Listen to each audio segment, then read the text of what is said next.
Zoom and here. Tod is the New York Times bestselling author of over a dozen books, including The Low Desert, which we're featuring the Salt from this evening, Gangsterland, which was a finalist for the Hammett Prize, Gangster Nation, The House of Secrets, which he co-authored with Brad Meltzer. There is a T there, yeah, Meltzer. Living Dead Girl, a finalist for the LA Times Book Prize. And if I'm correct, we featured a story from this book in our last time out with Tod in April. And the popular Burn Notice series, I hear there's going to be a new season, and I'm super excited about that. In addition, his books have been published in a dozen languages, and that's just the books. He directs an amazing creative writing program with some stellar graduates. This is the University of California, Riverside Low Residency MFA program in creative writing and writing for the performing arts. He's also an essayist, a journalist, a critic, a witty, often bitingly hilarious social commentator, and the co-host of two podcasts, one of which, Literary Disco, has been named a top podcast nationally. If you want to read more, find out more, check out Sue Stat's interview with Tod on our blog this month for more insights, and we'll post that link in the chat. And also his website has links to many of his published short stories and essays, including an amazing essay that was in the Best American Essays, When They Let Them Bleed. I think that's what it was called. I loved that essay. Interviews and lots of good stuff. As was mentioned, Tod was also our first post-pandemic quarantine guest and our first foray into Zoom. So I would strongly encourage you to buy The Low Desert. It really is an amazing short story collection. It was hard to find a story for this evening because they're all so great. If you're here in Sacramento, you can buy it from Capitol Books. If you're not, you can get it via any of the links on Tod's website, which we will also post in the chat. And with that, I guess I have a couple of questions for Tod, unless you want to jump in. Did I miss anything, Tod? Well, you forgot the male model part, but it's been so long since I walked the runways of Milan. It's almost embarrassing to talk about it anymore. Yeah. It's like another life. Well, we will try to find some photos and put those up in the chat so folks can take a look during the reading. I think you got all the high I got points. the essence. Okay, Yes, cool. Absolutely. So for a first question, just to get you talking, because we like to hear your voice. I was skimming through all the amazing reviews on your website this morning, and your Low Desert stories are described so many different ways: thoughtful, dark, bitingly humorous, action-packed, stirring, spare, stylish, profound, tragic, and more. One review in Alta says this: "These stories play genres with an expert's hand and a sometimes surprising sad music." I wondered, is that something you think about while writing, playing with genres, that is? Yes and no. Most of the time when I sit down to write a story, I'm not thinking about genre. I'm just thinking about, I have a particular emotion I'm trying to get out. More than a plot, I typically find myself writing towards a specific emotion.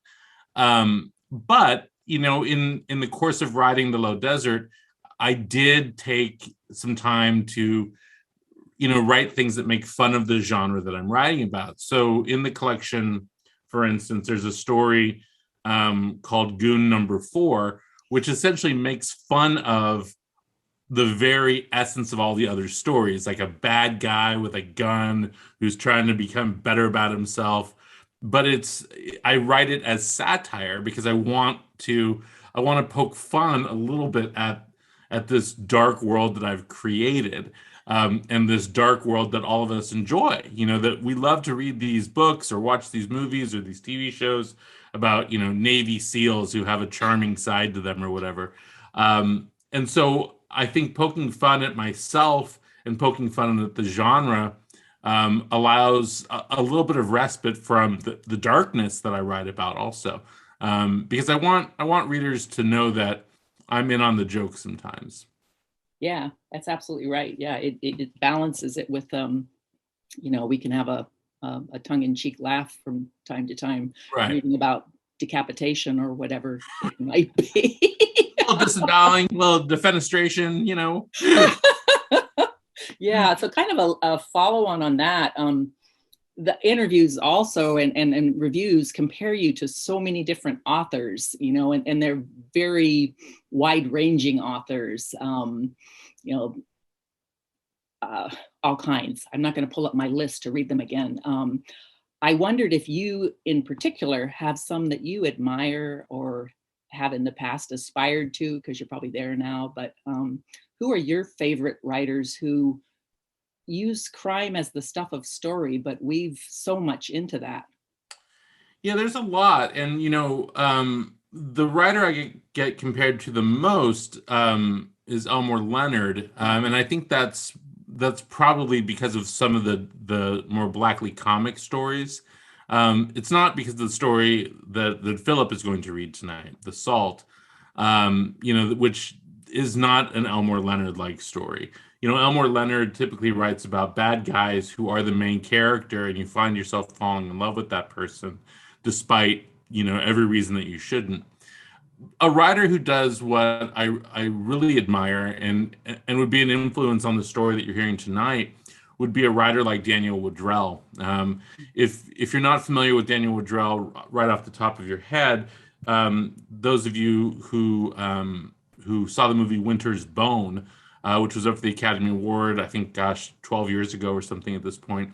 Winter's Bone was a Daniel Woodrell novel and was adapted into a film. And basically that kicked off Jennifer Lawrence's career. But he writes a lot about place, and he writes a lot about the politics of place, where a person and their morality is ruled by the rules of a particular area versus, the rules of society. What you can get away with in a small town is different than what you can get away with in, say, Washington, D.C. or something. And I think Woodrell has always done that extraordinarily well, because he writes about a closed ecosystem in the Ozarks. So Elmore Leonard, Daniel Woodrell, but then, I'm just as influenced by writers who I write nothing like, Margaret Atwood or Susan Straight or Amy Bender, people that are both my contemporaries and then completely outside of the realm of my life, but who I'm nevertheless influenced by. What all of my favorite writers do, I think, particularly well, is write about people living small lives with big emotions, if that makes sense. I like that, small lives with big emotions. That's cool. Thanks for that, Todd. So maybe on a totally different tack, as you mentioned in introducing yourself, we're kind of coming out of the pandemic and the quarantine. And I think a lot of folks have really enjoyed kind of seeing a lot of you via social media and other places during the quarantine. You've been a visible, fun, funny, caustic, all kinds of things voice. I wondered how or if the quarantine and these months over a year have changed how you will go about your daily life. If there are things you'll keep that you've kind of changed because you couldn't do other things. Yeah, I'm not going to wear pants anymore. Like, that's it. I'm just not, like, I'm wearing shorts right now, so my outfit doesn't really match. If we were to pan down, I'm wearing basketball shorts right now. And I'm just not going to wear hard pants. I'm not going to do it unless I'm, like, directly forced to. So there's that. So from a fashion system, I'm just not wearing pants. But, I think what this time away has taught me is I have a low tolerance for conspiracy theorists. I have a low tolerance for the racists in my neighborhood, and that I am, I don't think I'm a different person.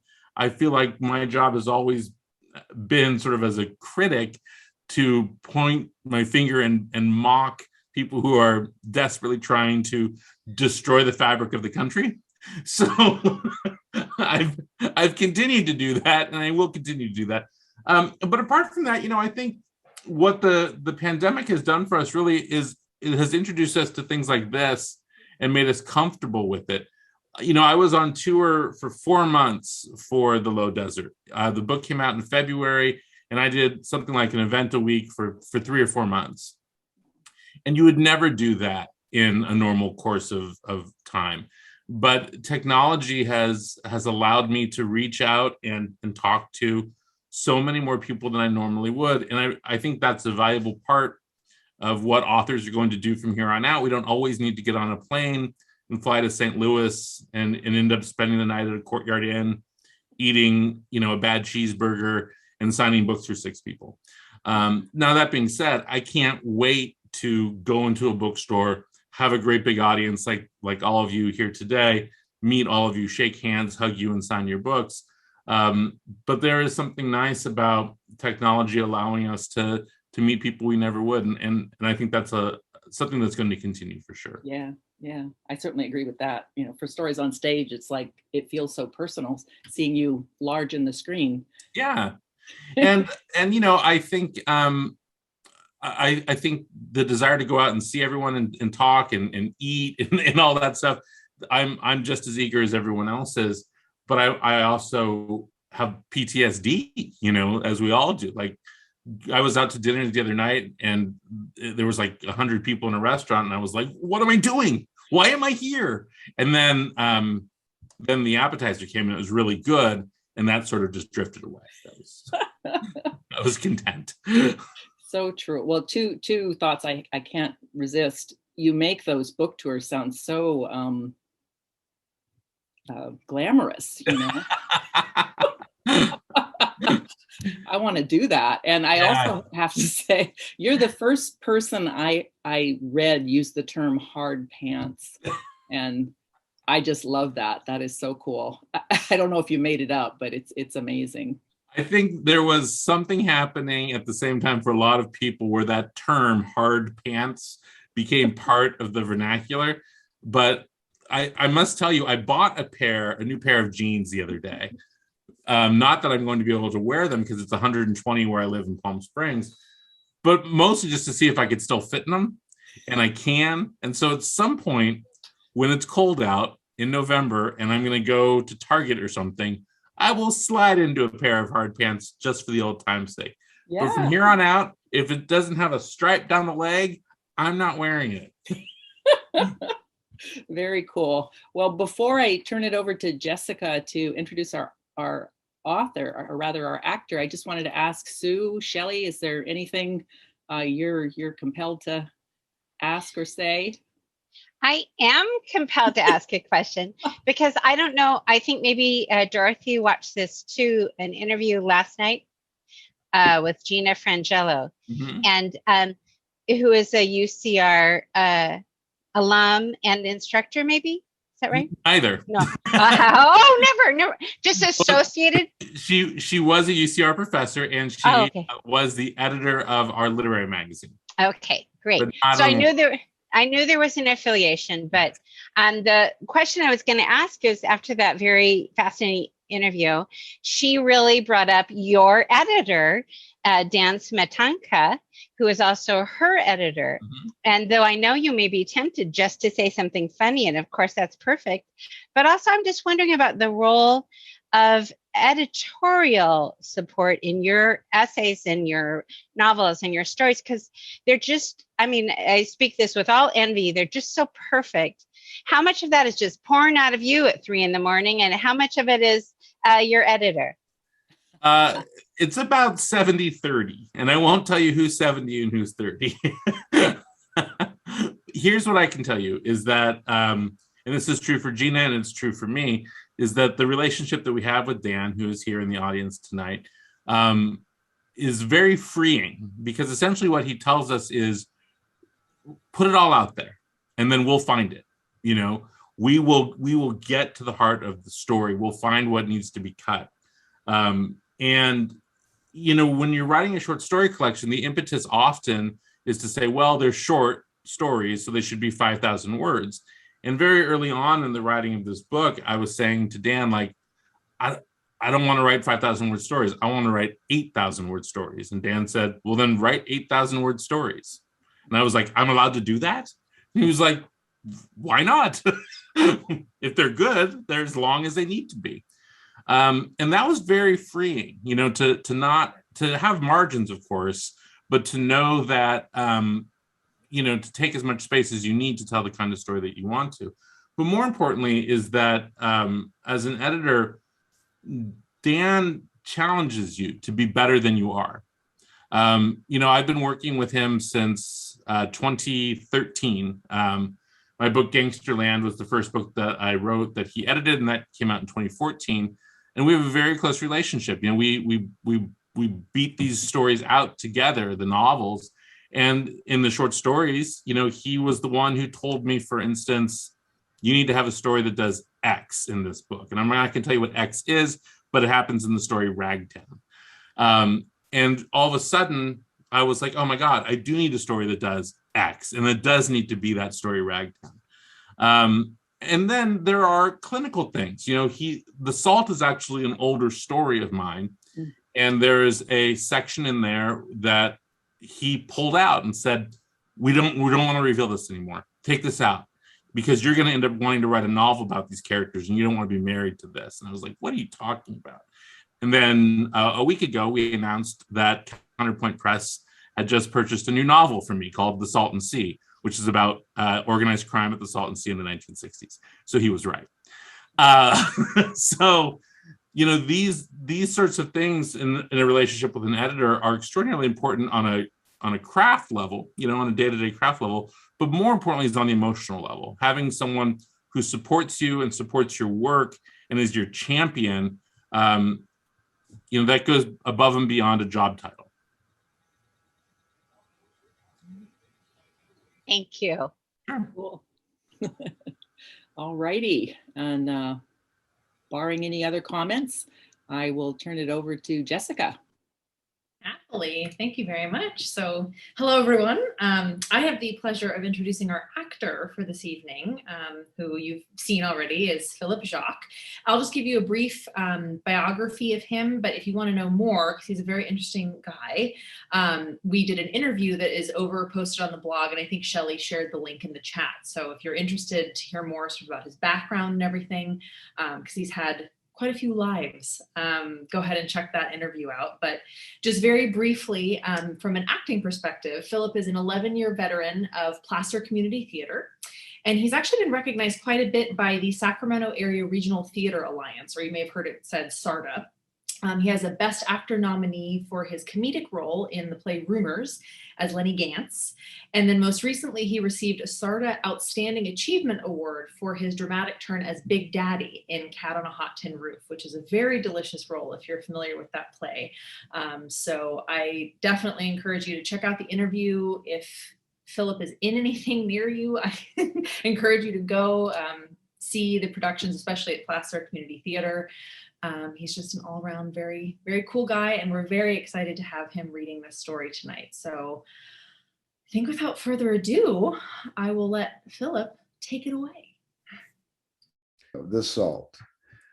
Beneath the water, beneath time, beneath yesterday is the salt. The paper says that another body has washed up on the north shore of the Salton Sea.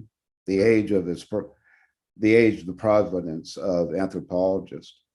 Washed up is a misnomer, of course, because nothing is flowing out of the Salton Sea this winter of interterminal heat.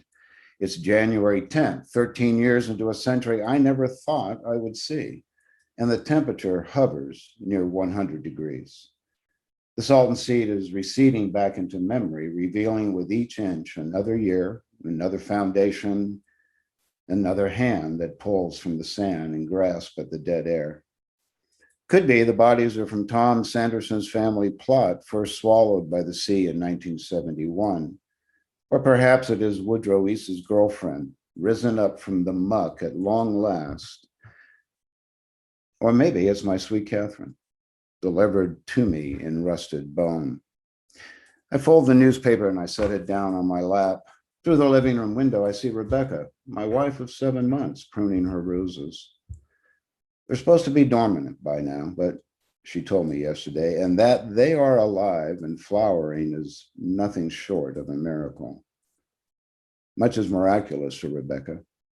We met at the Cancer Treatment Center of Rancho Mirage a little over a year ago, both of us bald and withered, our lives clinging to a chemical cocktail.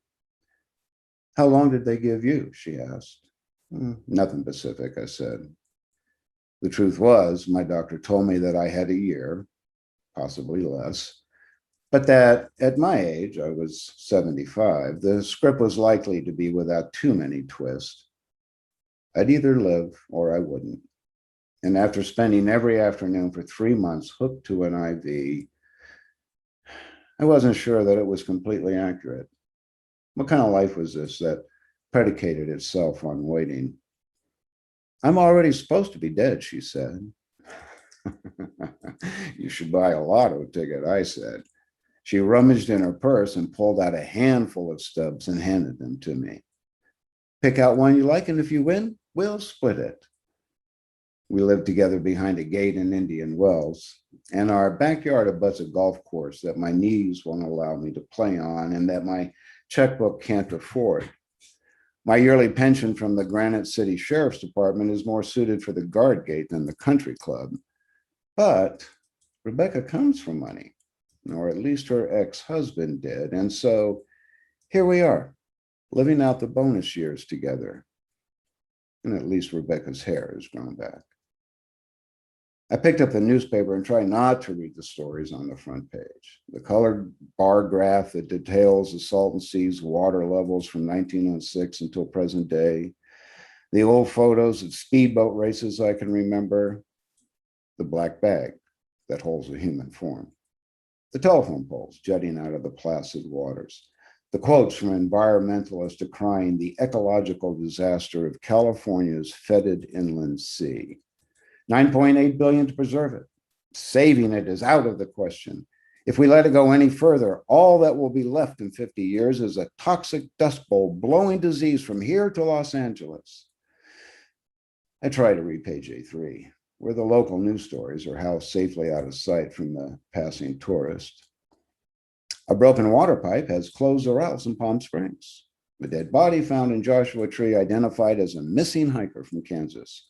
Free flu shots for seniors at Eisenhower Medical Center. Morris, Rebecca says, are you feeling all right? I see that Rebecca is standing only a few inches from me, worry etched on her face like sediment. I'm fine, I say. When did you come in? I've been standing here talking to you and you haven't even looked up from the paper, she says. I didn't hear you, I said. I know that, she says. You were talking to yourself. It would be impossible for you to hear me over your own conversation. Rebecca smiles, but I can see that she's worried. I'm an old man, I say.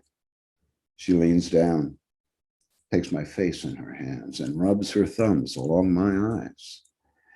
You're just a boy, Rebecca says, and I realize she's wiping tears from my face. Why don't you ever talk to me about your first wife? I know living out here triggers memories. It wouldn't bother me, Morris. It would make me feel closer to you. That was another life, I say. Apparently not, she says.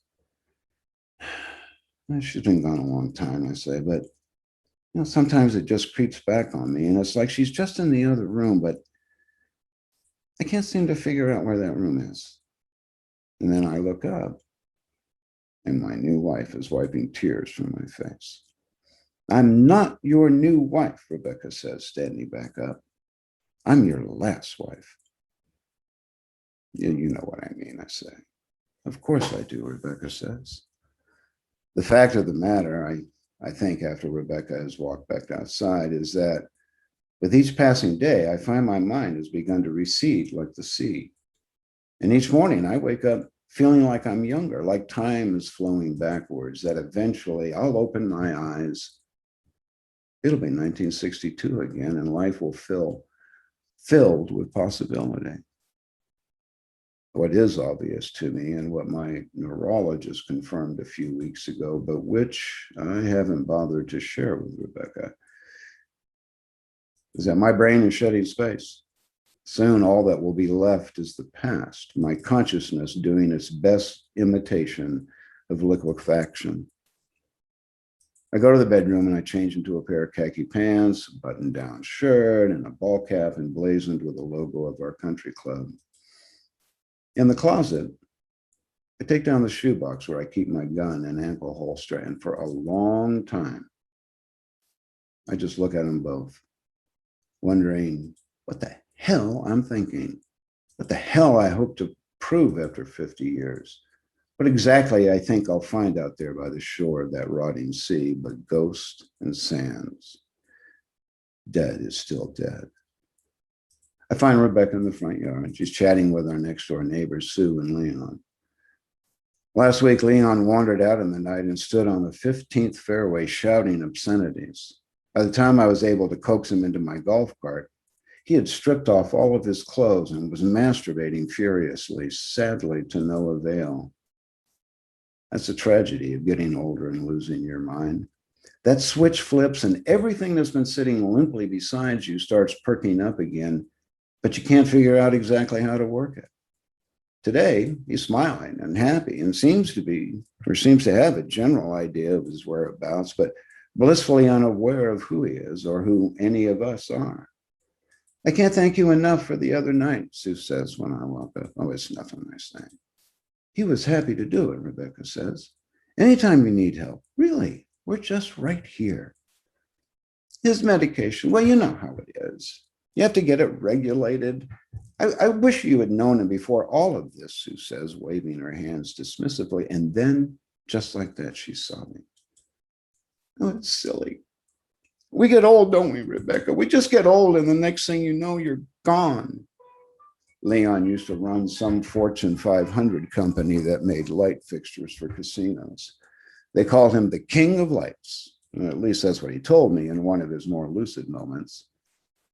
But today, he's just a dim bulb. And I can't help but think of how soon I'll be sitting there right next to him in the loony bin, drooling on myself and letting some orderly wipe my ass. Part of me wonders if forgetting wouldn't be so bad, if maybe I'd get a decent night of rest for the first time since the 1950s. And then another part of me wonders what it's all worth if it can just slide off the backside of brain into nothingness. All the sorrow, all the joy, all the fear, and all the hope. And in the end, you're left with blackness? It hardly seems right. I have to run out, I say to Rebecca, once Leon and Sue have made their way back to the condo. I could clean up and come with you, she says. It would only take just a moment. Don't bother, I say. I'm just going to drive out to the Salton Sea, see what's going on down there. Talk a little shop. Morris, she says, if I go inside and look in the closet, will I find your gun there? I'm afraid not, I say. You're a fool to be running around with that thing. We stand there staring at each other for a solid minute until Rebecca turns heel and walks inside. She doesn't even bother to slam the front door, which makes it worse. To get to the Salton Sea, I drove east through La Quinta and Indio and Coachella on Highway 111, even though I could have taken 110 and arrived a little faster. The 111 used to be the only way out to the Imperial Valley, Indio, the last real bit of town before the desert gave way to date groves and farmlands. Even now, the desert reclaims itself for the last 20 miles before the great mirage, a sea where no sea should be. I'm standing on the other side of a stretch of yellow caution tape, though this isn't a crime scene, watching as a rental security officer stands guard over a patch of dirt while two young women and a man wearing one of those safari vests and a pair of ironed cargo pants brush rocks and debris away from a depression in the earth. The Salton Sea laps at the edge of the sand. The stench rising from it is thick as mustard gas. The two women and the man are all wearing medical grade N95 face masks, but the security guard just keeps a handkerchief to his face while in the other hand, he clutches a clipboard. It's not the body that smells. It's the sea.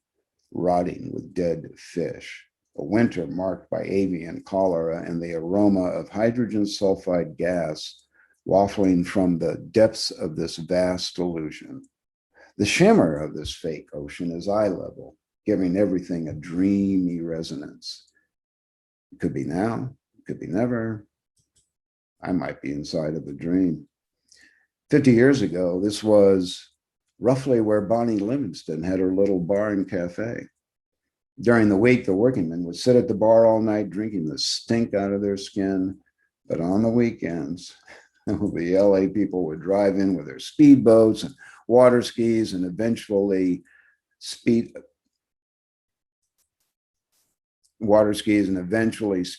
and come into Bonnie's looking for authenticity. More often than not, they'd leave without a few teeth, and on occasion, without their girlfriends, their wives, or daughters. They thought the salt would be like an inland Riviera. They thought we'd find oil and prosperity, and that a city would rise from the fetid desert floor. 40 years ago, Bonnie's bar slipped into the sea. 35 years ago, Bonnie's home followed suit. And shortly thereafter, Bonnie followed her bar and house, simply walking into the water with a bottle of wine in her hand, drinking big gulps all along the way. Her entire family watched her walk into the sea, bricks tied around her ankles. It wasn't a suicide, her son wrote to tell me, because she'd been dead for at least 3 years, but more of a celebration of the salt, of all things that returned to it. At some point, however, memory becomes insufficient in the face of commerce and space. These bodies that keep pulling themselves from the sea are a hindrance to something larger and more important than an old man's past: real estate. The Chayula Indians intend to put a 26-floor hotel and casino here, and then in 5 years, 100 condos. Never mind the chemicals which still leach from the sand, the result of World War II B-29s test dumping dummy atomic bombs into the sea and across the desolate sand of the surrounding beachfront. Pretending this nowhere was Hiroshima, never thinking it would become somewhere. The next dozen years, the Salton Sea was the site of hundreds of ballistic tests and war games, the scraps of bomb leaving depleted uranium thick in the ground, and back before cleaning up such things was much of a priority. I became the law here a few years later. We were told nothing until people kept dying. But of course, people are always dying. The government said they cleaned it all up in the 90s, but now the people still foolish enough to try to live beside this environmental disaster are showing up with innovative cancers, endocrinological disorders, and intestinal bacteria only found in Chernobyl. Problem is, the people who live out here aren't the kind of people to call their congressman. So every few months, a 25-year-old reporter from the Desert Sun gets a phone call and rolls out to check out the rumors. And for a week or two, it's a story.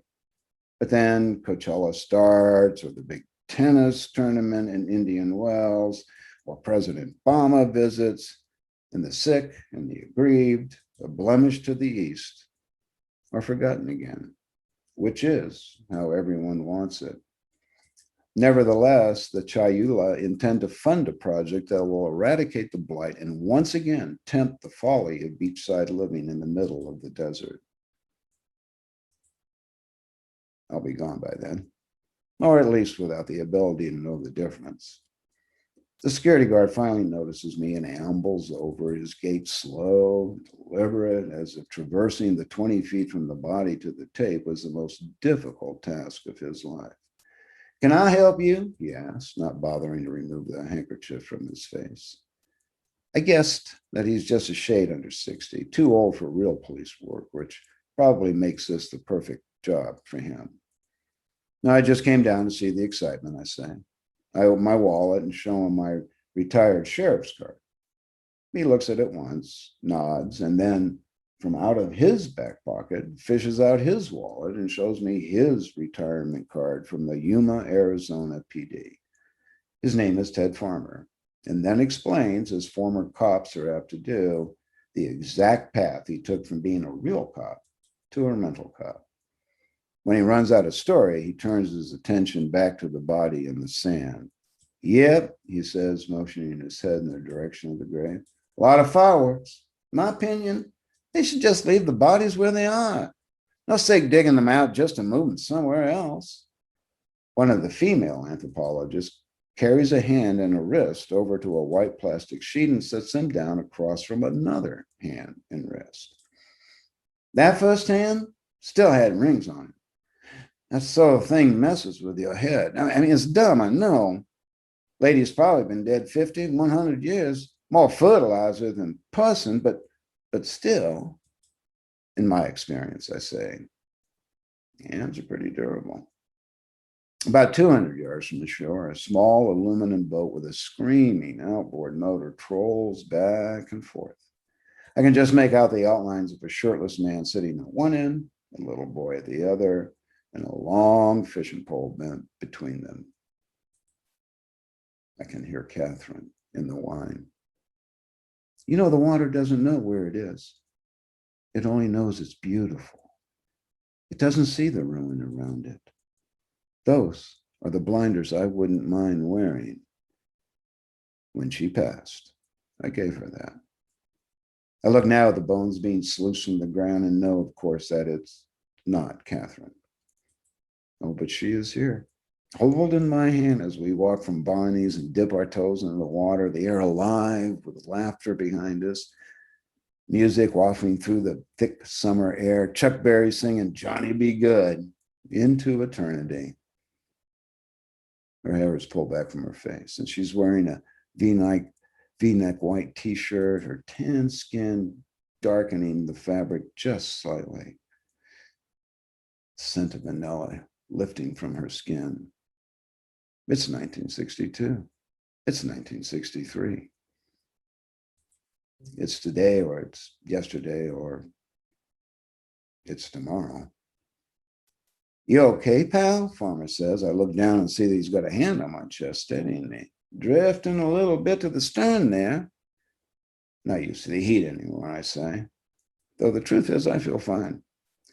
Though my perception is dipping sideways, it does not bother me. Seeing the past as like a ghost is a welcoming part of my new condition, and if it brings with it a few disorientating side effects, I suppose I'm willing to make that trade. Farmer fetches me an unused bucket from beside the dig, turns it over, and directs me to sit. After the horizon is straightened out, I say, that used to be the law out here, if you can believe that. When was that? About 1 million years ago, I say. Or 15 minutes ago. Farmer winces noticeably, like he knows what I mean. We watch the anthropologists going about their work. It becomes clear after a while that the two young women are students, graduate students most likely, and that the man in the funny vest is the professor. Every few minutes, he gathers their attention and explains something pertaining to what they found. At one point, he goes back to the white plastic sheet and lifts up a leg they pried from the earth and makes sure that his students have made note of an abnormality in the femur, a dent of some kind. You know what I think? Farmer says. Guys like us, we've seen too much crazy shit. Our brains don't have enough room to keep it all. Pretty soon, it just starts leaking out. You're probably right, I say. I guess I've seen over 100 dead bodies, he says. Not like this here, but people who were alive 10 minutes before I got to them. Traffic accidents and such. Sometimes I get called out on a murder, but I was mostly low-hanging fruit cop, if you know what I mean. I tell you, something about the energy surrounding a dead body, you know? Like a dog, it can just walk by, take a sniff, and keep on going. But us got all that empathy. What I wouldn't give to not have that. You ever kill a guy? I ask. Jesus, no, he says. I pulled my gun 9 times. You? I was in a war, I say.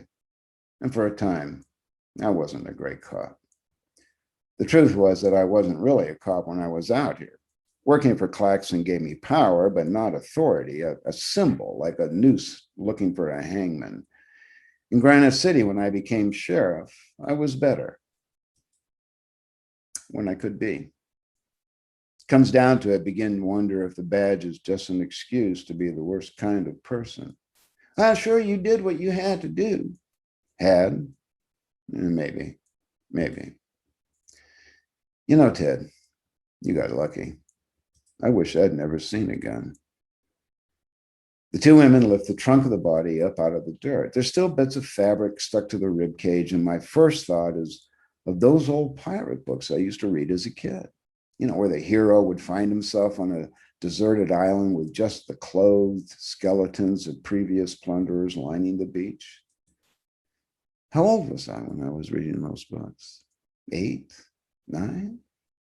I can still see my father sitting on the edge of my bed while I read aloud to him, how the dim light on my bedside table would cast a shadow across his face so that all I could make out was his profile.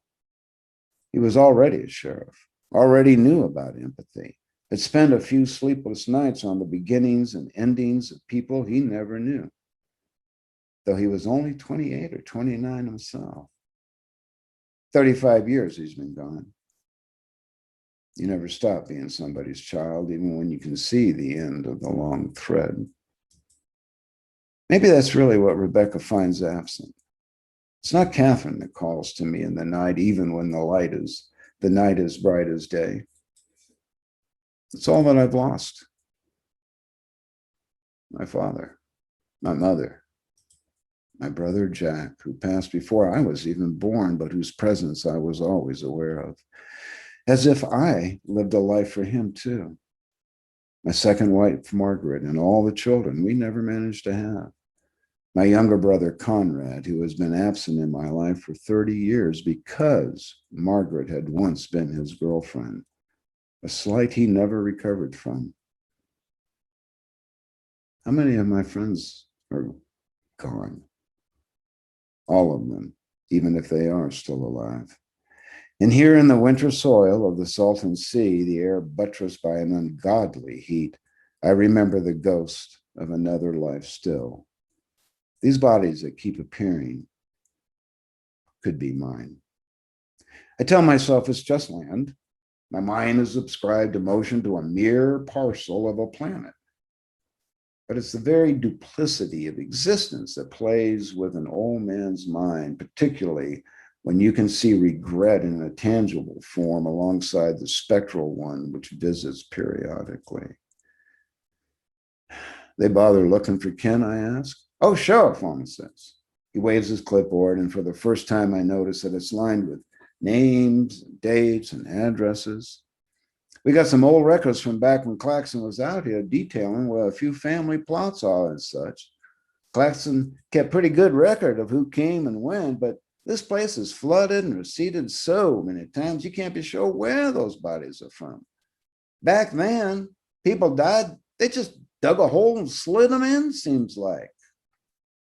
That's about right, I say. Anyway, we get a couple of visitors a week like yourself. Oh, I'm just out for a drive, I say. What did you say your name was? Morse Drew, I say. Farmer flips a few pages, running his fingers down the lines of names, and then pauses. Oh, I'm sorry, he says quietly. So am I say. I drive south along the beaten access road that used to run behind the marina, but now is covered in ruts and divots, the pavement long since cracked and weathered away. Plant life and shrubs growing between bits of blacktop. Back when Claxon Oil still believed life could take place here, they built the infrastructure to sustain a population of 100,000. So beneath the desert floor, there's plumbing and power lines waiting to be used, a city of coils and pipes to carry subsistence to a casino, 100 condominiums, tourists from Japan. They'll bring in alien vegetation to gussy up the desert, just like they have outside my home on the 12th hole. They'll install sprinklers to wash away the detritus of 50 years of emptiness. There are maybe 600 people living permanently around the Salton Sea, Ted Farmer told me. More if you count the meth addicts and the Vietnam and Gulf War vets out of Slab City, the former Marine Corps base that became a squatter's paradise. I stopped my car when I could see the shell of the old Claxon barracks rising a few hundred yards in the distance. To the east, a flock of egrets had landed on the sea, their slim bodies undulating in the water just beyond the shoreline. They'd flown south for the winter, but probably didn't realize they'd land in the summer. I can make out the noise from the lone boat on the water. The barracks themselves are a Swiss cheese of mortar and drywall, to the point that even from this distance, I can see sparse traffic on Highway 86 through its walls. As if a newsreel from the future has been projected onto the past. Farmer warned me not to go inside the old building. Transients and drug addicts and illegals frequently use it for scavenging and business purposes. It's not the barracks I'm interested in. They merely provide a map from my memory. It's 1962. And I'm parked in my new Corvair, Catherine by my side, and we're scanning the scrub for the view that she wants. It's not the topography that she cares about, it's the angle of the sun. She tells me that anyone can have a view of the mountains, anyone can have a view of the sea, but after living in the Pacific Northwest her entire life, she desired a view of the sun. She wanted a morning room that would be flooded in natural light at dawn, that would be dappled in long shadows in the afternoon, that at night would glow white from the moon. All my life I've lived in clouds, she said. I think I deserve a view of the sun. She got out of the Corvair right about here, I think. She walked out into the desert, standing through the tangles of brush and sand, while I watched her from the front seat. She was so terribly young, just 23. But I know she felt like she already lived a good portion of her life out, that she needed to be a woman and not the girl she was. She always told me that she envied the experience I already had in life, that she wished she could see Asia as I had, wished that she knew what it felt like to hold a gun with malice, because to her, that was the thing about me that was most unknowable. Late at night, she'd wake me and ask what it felt like to kill somebody, to know that there was another family somewhere in North Korea who didn't have a father. She didn't ask this in anger, she said, only that it was the sort of thing that kept her awake at night, knowing that the man sleeping beside her, the man she loved, had killed. I'd find Catherine dead long before I was able to give her a satisfying answer. And still, when I wake in the night, I often search for her in my bed, only to find Rebecca there, a woman I do love, a woman who has chosen to die with me at my least, which is a different kind of love, a choice for near sorrow. When I did find Catherine mere yards from where I stand, I made promises that would result in a vicious loss of self that would turn me into something foreign and angry. And when I saw Catherine last, though she was long gone, I would see her in the moonlight glow of the Salton Sea, her body slipping between my hands into the deep, murky waters.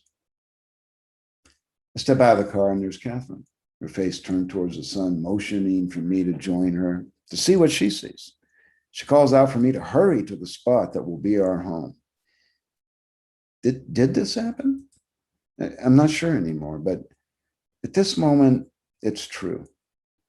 Surrounding me are nearly a dozen old foundations, this tract of desert bifurcated by the phantom remains of paved roads and cul-de-sacs. From above, I imagine the land surrounding the old barracks must look like a petroglyph left by an ancient civilization. I triangulate myself with the sea, the mountains, and the barracks, and then close my eyes and walk forward, allowing my sense memory to guide me, to find the cement that was my home. Yeah, but it's useless. I trip over a tumbleweed and nearly fall flat, face first, into the ground. Sweet Christ, I think. Goodness, lucky I didn't break my hip.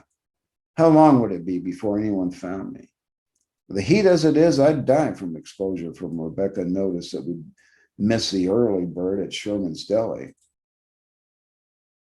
So instead, I walked from foundation to foundation, hoping that the layout of the Claxon Oil Executive Housing Unit makes itself clear. I picture the payroll manager Clifford Lewis and his wife Lois sitting on their patio drinking lemonade, their baby frolicking between them in a playpen. I picture Jeff Morton sitting in his backyard, strumming a guitar he did not know how to play.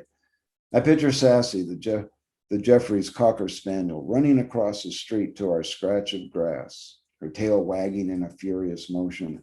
I picture myself leaning down to pet Sassy and the way the dog would lick up the length of my arm, her tongue rough and dry from the heat, and how I would step inside and get a water bowl for the dog, and that the dog would sit and wait patiently for my return, and then would lap the water in a fuss, drops of water flying from the bowl and catching hints of sun. I see Jim and Gloria Connolly pulling away from us in their nearly empty station wagon, leaving behind every damned and ruined thing for me to fix. I try to see the world as it was and as it is now. Try to find what used to be my home, what used to be my life. Try to locate the fourth estate of my memory, a dry reporting of fact. You lived here, you slept there, you made love and you witnessed death and you mourned and you buried your wife in the simple plot Claxon provided and allowed behind your home. And you carried your wife's corpse, because that's what it was. It wasn't a body anymore, not with the dirt and the sand and the absence of any kind of reality, any kind of relevance beyond what you emotionally ascribed to it, to the sea, because that's what she asked of you, not to allow her to rot in the desert, but to give her a perpetual view of the sun and the water, to let her float free, that is, across the way. And you see the end of your own life, don't you? You feel the creeping dread that you've been beating that same slow poison yourself, but have found another, more insidious invader. And what will you do about it, Morris Drew? Why did you bring that gun? When I get back home, I find Rebecca sitting on our back patio, her eyes buried in a magazine, golf carts moving in a steady stream past her as dusk has begun to fall. She doesn't see me. So for a time, I just stare at her. I imagine what she might look like with her fine lines around her eyes smooth, her gray hair blonde, her skin thick and healthy instead of thin and stretched like parchment. The trauma of memory is that it never forgives you for aging. What would Catherine look like to me today? Would she be an old woman, or would she be young in my eyes, always 23 years old? The other trauma of memory is that it can absolve you of reality if you let it. And the reality is that I've come to love another woman finally, a fact I'm not ashamed of. I'm home, I say. I know, Rebecca says, not looking up. I didn't know if you heard me come in, I say. Morris, she says, turning pages, your footfalls have the delicacy of a jackhammer. There are no secrets between the floors and you. I sit down beside Rebecca and put my arm around her and pull her close. I see the young woman she must have been. I've seen photos, of course, but you never truly see someone in a photo. You see what they look like, but not who they were. Fear shows you all the colors in a person's skin.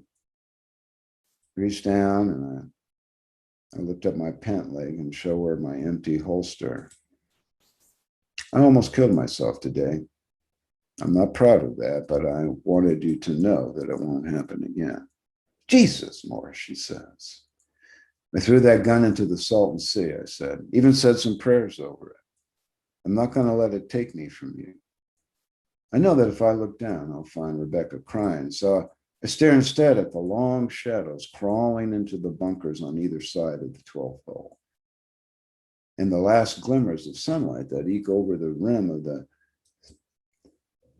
San Jacinto Mountains, at the green shards of grass that grow just beyond our patio.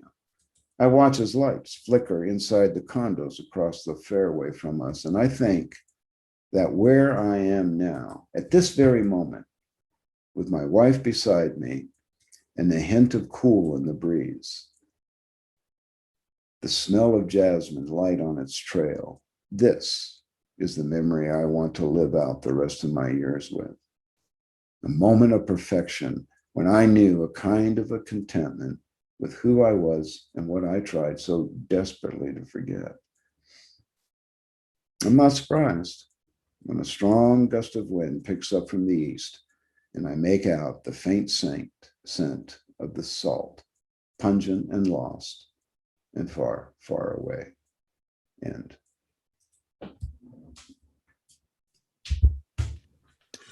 Woo!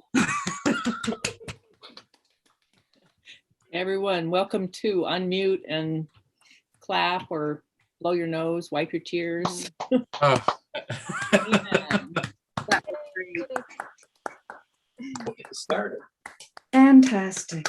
That was amazing. You shouldn't cry at your own work, should you? Yeah, that got me, man. Tod. Philip, that was great. You made me tear up with my own story. I knew how it was going to end. Really? Right? Well, Tod, that is, Amazing. wow, that's a compliment, Tod. Thank you so much. On the Salton Sea on the eastern side. Okay. Oh. That was great, Philip. That was fantastic. What a Thank wonderful you. reading of it. You really brought something to it that I had only ever heard in my head. Well, thank you. It's a moving piece. Thank you. You did a nice job there. Thank you. You know, it's funny. I remember explicitly when I wrote this story, and it's actually an older story of mine. It had first appeared in a book of mine called Other Resort Cities, and then the version that you read is a new version that we did where we're drawing these firmer connections to other stories in it. But I had written that story right as my mother was dying. And so a lot of the stuff that, that I'm contemplating in that story, a lot of the things that I'm giving to Morris are the things I was imagining, like, is this what she is going through? Is this what she is imagining? She was dying of cancer, and she had a lot of cognitive changes, of course, chemo brain and things like that. And I had forgotten some of the reasons I had written some of the things that I had written until you were reading them, because I don't know if I've ever heard the story before without it being read by me. And so you really brought out a lot of the stuff that was on the front of my mind and not the subtext that I was writing about. So I really appreciate you just did such a wonderful job, because I think it's hard to tell a story that has no action in it. It's a plotless story. Yeah. A guy goes somewhere, thinks something, and then goes home. But you did that, and I'm just so appreciative of it. You just did such a wonderful job. Thank you very much. Yes. I gotta say, you did that too, Tod. You wrote that story where arguably nothing happens, and a guy stares in space and doesn't shoot himself. Yeah, and it's very moving. And I think you touched on it when you were talking about those, the thoughts that were in your mind about your mother, is that for each and every one of us, it's like our mind goes to those times, people we've lost and what it was like. And so it just stirs up all this stuff, all that subtext. It's really, really rich. Yeah, and my mom would die after the story would come out. She ended up living another year, but I wrote the story out of fear, because I had seen what had happened to her mind. And, she'd been a writer, a journalist, a very vibrant person, but also a troubled person and a difficult person and a hard person to love. And so I wanted to write a story about that kind of person. Morris Drew is not an easy person to love. And so it's funny, when people ask, like, where do stories come from or where do characters come from? And what I said at the top about, trying to write about an emotion, I was taking an emotion from something in my real life and trying to make sense of it in writing the story. And of course, it becomes something else entirely in the process of writing it. But when I hear it, it is just about my mom. That's the thing, is that you all get to experience it as a weird little story about a sheriff. For me, it's seeing my mom disappear, basically. Yeah, it's a lot more than a weird little story about a sheriff. And a weird sea. Yeah. So, Philip, have you ever been to the Salton Sea before? Actually, I never have, but I've seen similar rivers or lakes, if you will, that had dried. So to me, it was reminiscent of so I try to bring that into the story. The other thing too, I want to pick up, I had very much my father in mind when I was reading this. I could kind of see him, although he's a completely different character than Morris is, but still, you lose a parent. That's a profound kind of a thing. And for all of your very nice words to me, if I didn't have something good to read, I wouldn't have been able to give anywhere near a good performance. So I appreciate it. The credit is yours, sir. Thank you. It's very kind. I appreciate it. Yeah, I mean, the Salton Sea, everyone that lives in California, you should at some point come to visit Palm Springs. We need your tourist dollars.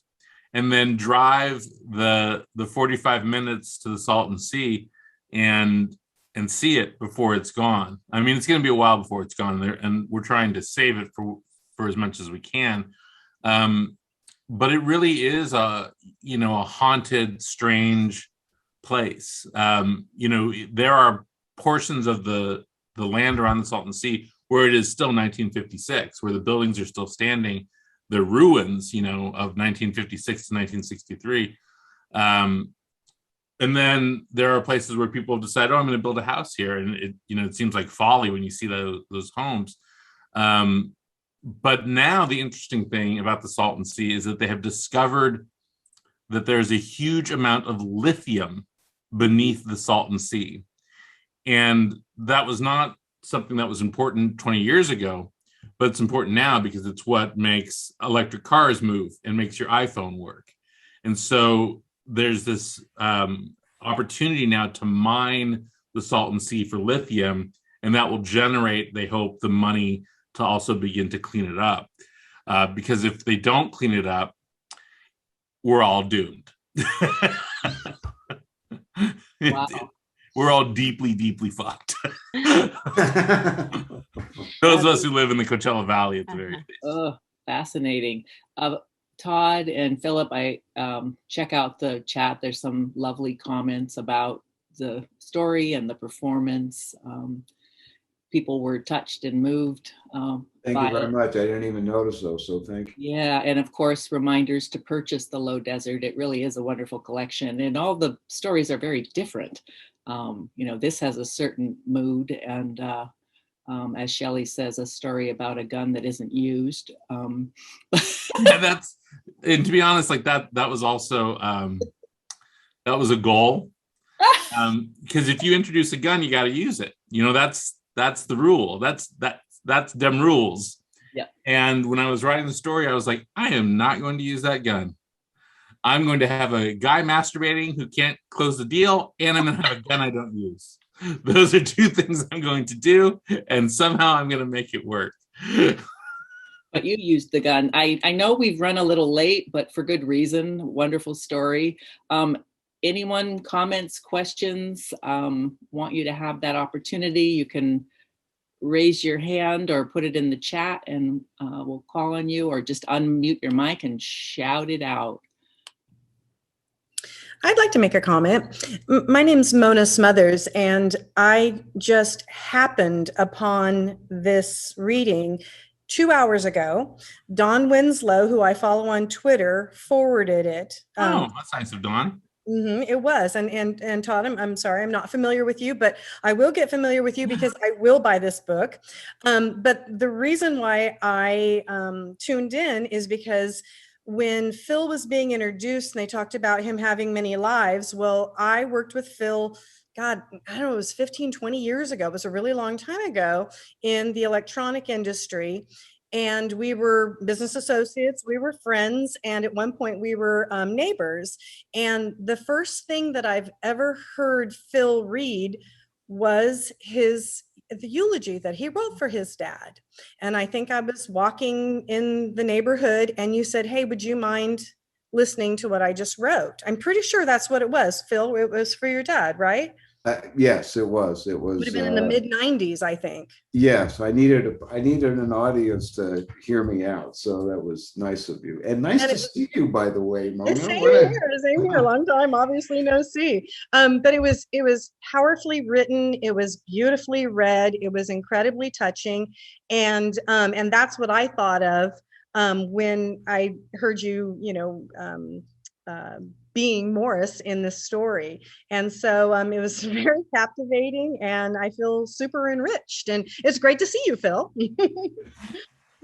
Thank you, Mona. When I saw your name earlier, it was like, oh my goodness. I mean, it has to be at least 15 years. So yeah, I think it has been. Yeah. So it was a little intimidating, actually. So. Well, you did fantastic. I was enthralled.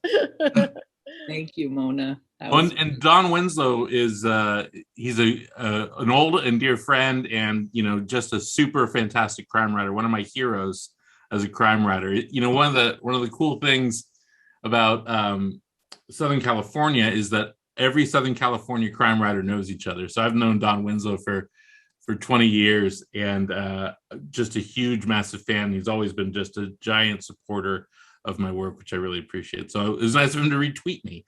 It was, and I only have been following him because of his political stances. Yeah, he's doing very good work on that too. Exactly. America. I read his books earlier this year for the first time because I hadn't been familiar with his work as well. So again, he's great.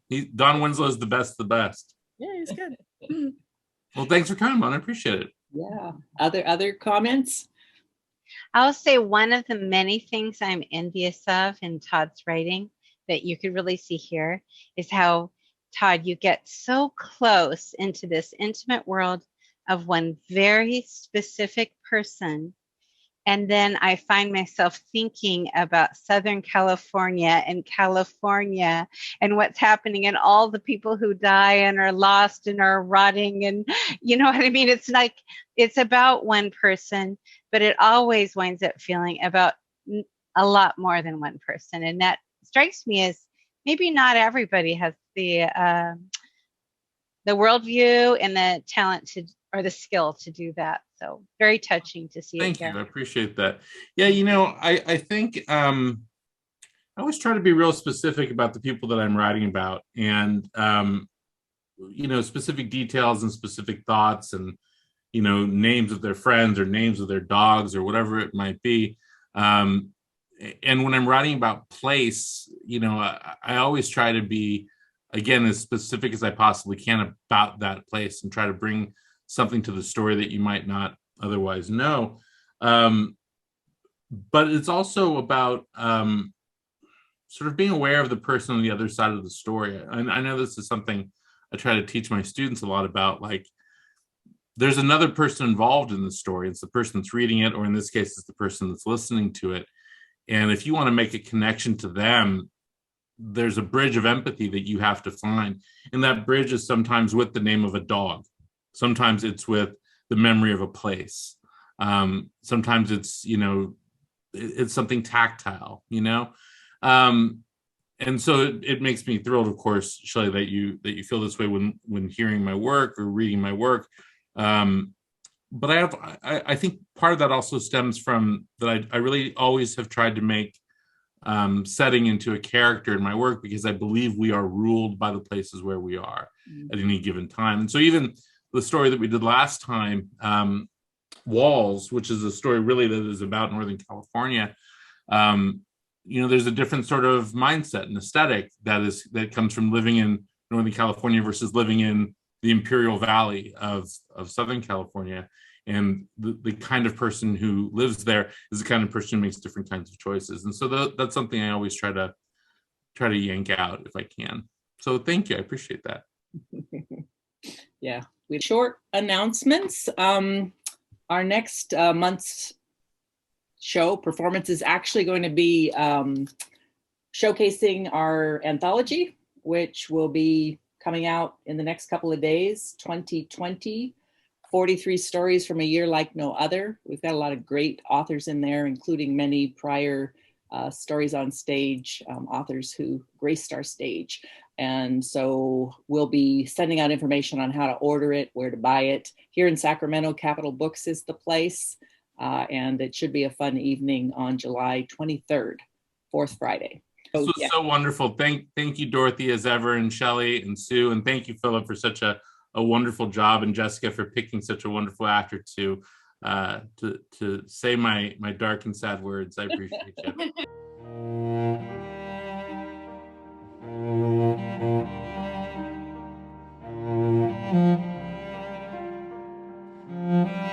you.